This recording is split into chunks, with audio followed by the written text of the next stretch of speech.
7 मई की रात थी।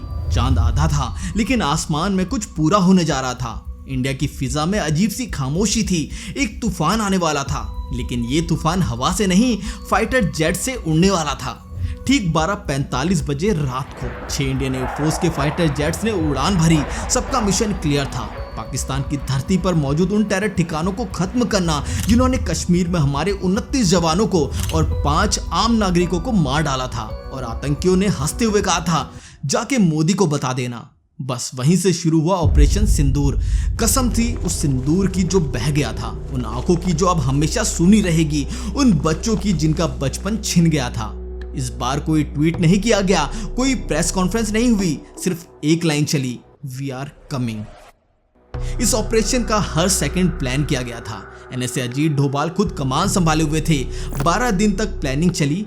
कौन सा टारगेट पहले, कौन सा बाद में, किस हाइट से हमला होगा, कौन सा जेट जाएगा, किस पायलट को कौन सा टारगेट मिलेगा, सब कुछ एकदम फिल्मी स्टाइल में। लेकिन ये कोई फिल्म नहीं थी।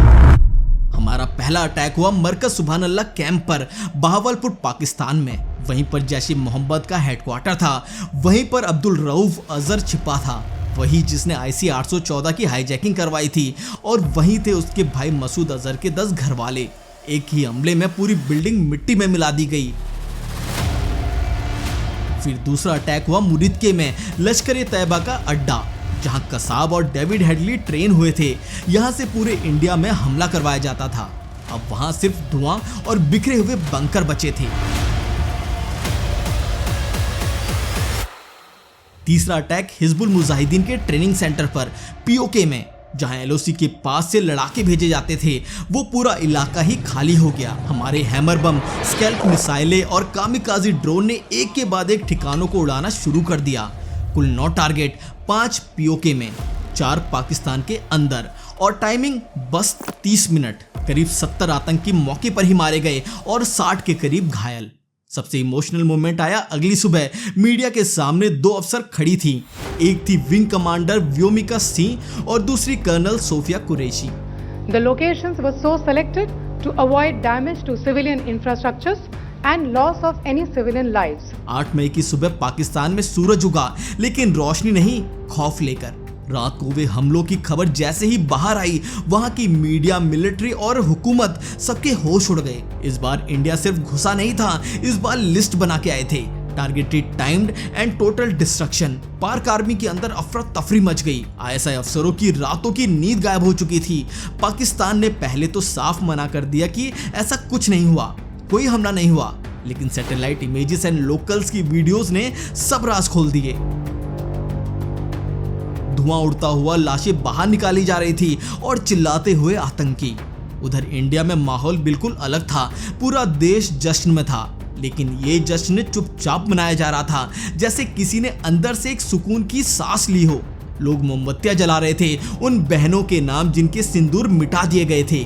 और सबसे बड़ी बात, ये सिर्फ शुरुआत थी। भारत ने फिर किया साइबर अटैक। पाकिस्तान के कम्युनिकेशन सिस्टम में घुसकर कई आतंकी नेटवर्क्स को ब्लैकआउट कर दिया। जैसे ही किसी मोबाइल टावर से सिग्नल उड़ता, अगले 30 सेकंड में वहां ड्रोन पहुंच जाता। और फिर ISI और पाक आर्मी को लग गया था कि अब की बार मोदी सरकार सीरियस है। ये सर्जिकल स्ट्राइक पार्ट 2 नहीं, ये फुल ब्लोन वॉर टैक्टिक है। 10 मई की रात को पाकिस्तान ने अपने एयरबेस पर F-16 तैयार किए, लेकिन इंडिया ने S-400 मिसाइल डिफेंस रेडी रखे थे। पूरी दुनिया की नजरें भारत पाक बॉर्डर पर टिक गई थी, लेकिन भारत ने एक भी प्रेस कॉन्फ्रेंस नहीं की। कोई थ्रेट नहीं, कोई वार्निंग नहीं, बस एक साइलेंट मैसेज था, हमारा बदला खत्म नहीं हुआ है, अब बारी तुम्हारी जड़ से मिटने की है। 11 मई की रात थी। पाकिस्तान की नींद उड़ गई थी। हर शहर में अफवाह फैल चुकी थी, भारत अब लाहौर को निशाना बनाएगा। पाकिस्तान आर्मी ने लाहौर के चारों तरफ टैंक और सेना तैनात कर दी। एयरफोर्स ने फाइटर जेट्स को रनवे पर स्टैंड बाय पर रखा। ISI ने सोशल मीडिया ब्लॉक कर दिया ताकि अंदर की खबर बाहर ना जाए। लेकिन ये भारत था, अब हम दुश्मन की चाल नहीं पड़ रहे थे, हम उनकी अगली हरकत डिसाइड कर रहे थे। रात के 2:43 पर लाहौर से 40 किलोमीटर दूर एक पुराना ट्रेनिंग कैंप, जिसे शहीद घर कहा जाता था, वहां एक तेज आवाज आई। आसमान में एक छोटा सा नीला निशान दिखाई दिया और फिर एक ऐसा धमाका जिसकी आवाज लाहौर के बाहरी इलाकों तक सुनाई दी। वो कैंप जहां जैश, लश्कर और तालिबानी लड़कों को ट्रेन किया जाता था, अब सिर्फ राख और लाशों का ढेर था। इंडिया ने इस ऑपरेशन में सिर्फ 2 शब्द बोले थे, टारगेट न्यूट्रलाइज्ड। उधर पाकिस्तान की जनता डर के मारे घरों में बंद थी। पहली बार उन्हें अपने शेरों यानी पाक फौज की खामोशी दिख गई थी। ना कोई रिटेलिएशन, ना कोई प्रेस कॉन्फ्रेंस, बस सन्नाटा। लाहौर की मस्जिदों से अजान की आवाजें भी डरी सहमी सी लग रही थी। लोग दुआ मांग रहे थे, या अल्लाह अब इनसे बख्श दो। लेकिन भारत ने अब तक कोई आधिकारिक बयान नहीं दिया था। मोदी सरकार, रॉ और इंडियन आर्मी सब चुप थे, लेकिन उनकी हरकतें गूंज रही थी। देश में लोग हैरान थे, क्या इंडिया पाकिस्तान के अंदर लंबे समय तक ऑपरेशन चलाएगा? और इसी बीच एक खबर आई, पेशावर में रॉ के एजेंट ने जैश के टॉप कमांडर को किडनैप कर लिया। अब ये सिर्फ एक लड़ाई नहीं थी, ये एक एक करके दुश्मनों को चुन चुन कर मिटाने का खेल शुरू हो चुका था। और सबसे डरावनी बात, उन्हें पता भी नहीं चल रहा था कि अगला नंबर किसका है। 13 मई की सुबह थी। दिल्ली का साउथ ब्लॉक टेंशन से भरा हुआ था। NSA Ajit Doval, raw chief और आर्मी चीफ एक कमरे में बैठे थे। सबकी निगाहें घड़ी पर थी। सुबह 6:17। जैसे ही दरवाजा खुला, प्रधानमंत्री नरेंद्र मोदी अंदर आए। कमरे में एक अजीब सी खामोशी थी। उनके चेहरे पर वही जाना पहचाना शांत लेकिन सख्त लहजा था। उन्होंने सिर्फ एक लाइन कही, अब फाइनल मैसेज जाना चाहिए। अब उसी पल सब समझ गए, अब वक्त आ गया है लकीर खींचने का। दोपहर के करीब 12 बजे पूरे देश की नजरें टीवी स्क्रीन पर टिकी हुई थी। दिल्ली से लाइव प्रेस कॉन्फ्रेंस शुरू हुई। पहली बार पीएम मोदी खुद सामने आए और पूरे ऑपरेशन पर बोले। उनकी आवाज में ठहराव था, लेकिन हर शब्द आग उगल रहा था। उन्होंने कहा, हमने बदला नहीं लिया, हमने हिसाब बराबर किया है। जो माँ के सिंदूर पर हाथ डालेगा उसका वजूद हम मिटा देंगे। और फिर बोले, ये न्यू इंडिया है, ये माफ नहीं करता, भूलता भी नहीं। ये सुनते ही पूरा देश गूंज उठा।